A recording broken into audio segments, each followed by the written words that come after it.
Welcome to Sauk Valley Media's Pigskin Primer for Week 7 of the high school football season. I'm Sports Editor Dan Waisner alongside Assistant Sports Editor Christopher Heimerman. We are at Roscoe Eads Stadium, site of this week's game of the week, the Geneseo Maple Leafs at the Sterling Golden Warriors, one of the traditional rivals in the Sauk Valley. Before we dive into that, we'll take a quick look back at last week. Some surprises, some exciting play.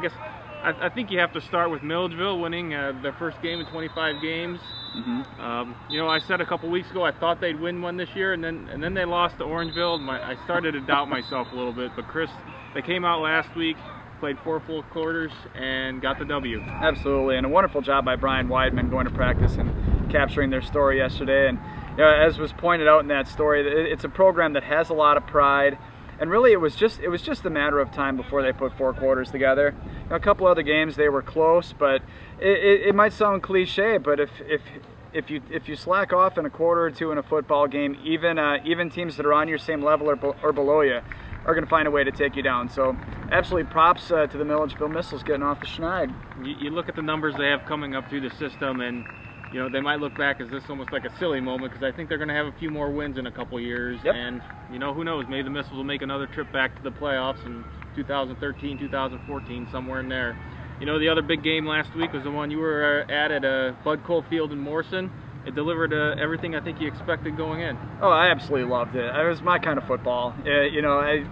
I actually think I might have given the Morrison Mustangs the tweet of death, despite the fact that I picked them last week. Leading up to the half, they stalled out in Amboy territory. Amboy took over with less than a minute left to play in the half, and I tweeted that if Morrison couldn't finish that drive, there's a good chance we were going to the half scoreless. And Amboy found a way to march down the field in 5 plays, scored a touchdown, and then in the second half, that rushing attack really took over. Amboy looks like, they're the real deal.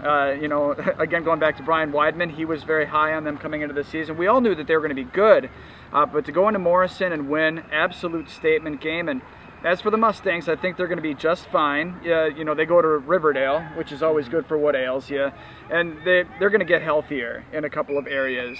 Brock Dieter specifically, once that wheel of his heals, the Mustangs are going to be just fine. But hey, break up the Clippers. Well, and you look ahead a little bit. Week 9, Amboy, Newman, potentially you could have 2 8-0 teams going for the conference title.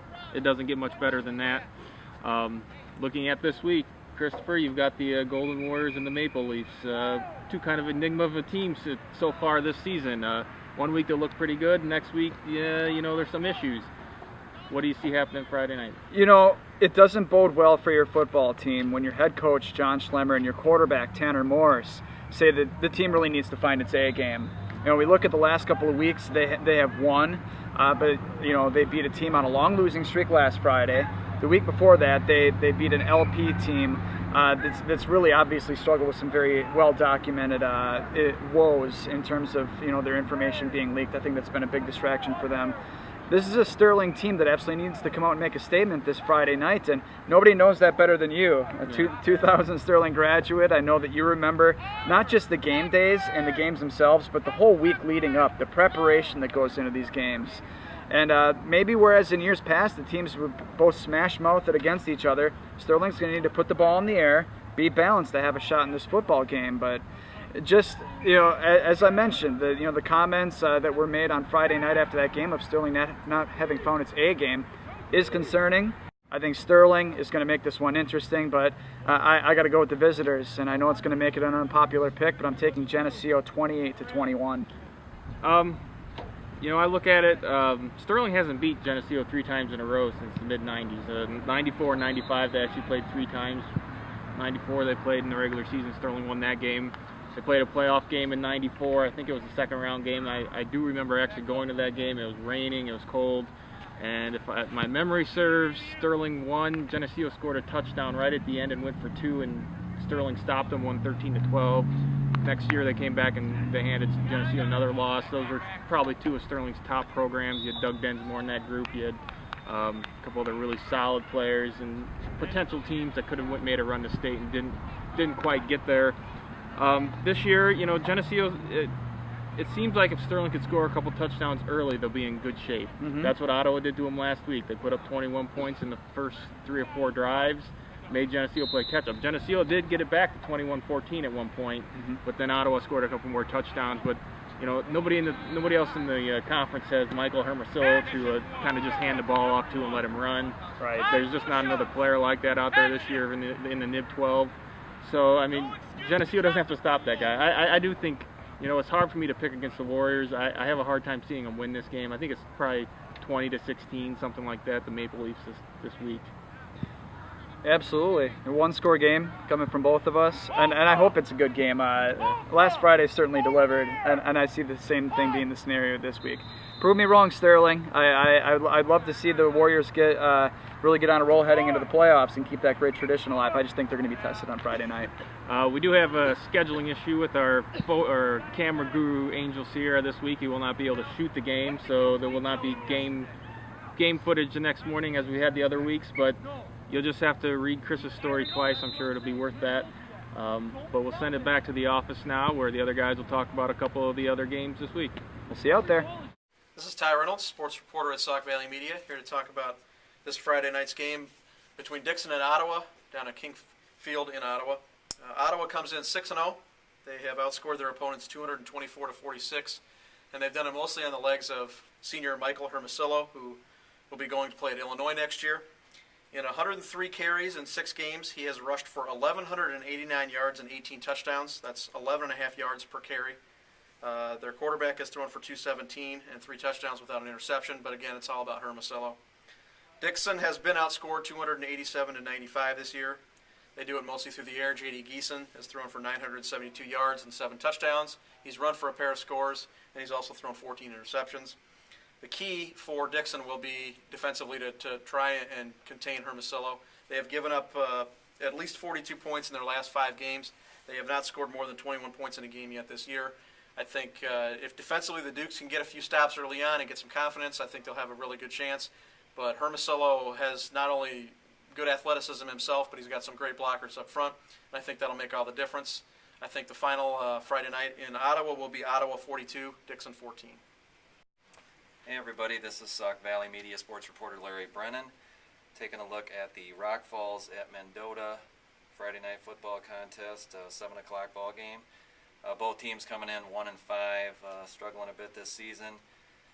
Rock Falls has been scoring a lot of points, as we've seen throughout the season. They are averaging over 28 points a game, but they're allowing just under 43 points a game. Mendota is averaging less than 12 points a game and allowing about 34 points a game. These are 2 old NCIC Lincoln rivals.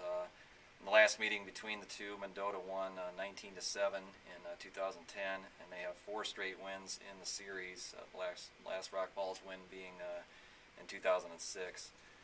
The teams have 4 common opponents this season. Rock Falls has fared better against basically all of them. Rock Falls' lone win is against Marengo, a 20-3 win in Week 2. Mendota lost to Marengo 21-7 in Week 1. They've also got common opponents in Rockford Lutheran, Winnebago, and Stillman Valley. Rock Falls has lost some high-scoring games with all those teams, 48-34 with Rockford Lutheran, 61-26 with Winnebago, and 63-27 last week with Stillman Valley. Mendota has not fared well against those 3 opponents, losing 40-0 to Winnebago, 40-10 to Stillman Valley, and 56-13 to Rockford Lutheran last week. I believe Rock Falls gets their 2nd win of the season this week, and I'm going to take them to win that ball game 34-20.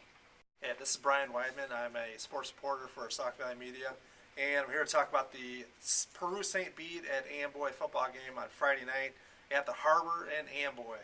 Peru St. Bede is 4-2. Their losses are to Newman and Morrison, and they have scored 124 points this year, given up 105. Have a decent offense, not quite as explosive as last year, but they're still a very dangerous team. Amboy is sailing along this season, 6-0. They had a very nice win last week on the road against Morrison, always a very tough place to play. This week against St. Bede, they should have a pretty good game at home. I would say Amboy, if they can avoid looking ahead to the Newman game in a couple of weeks, as well as Erie Prophetstown next week. They should be able to handle St. Bede at home. I predict a 24-7 victory.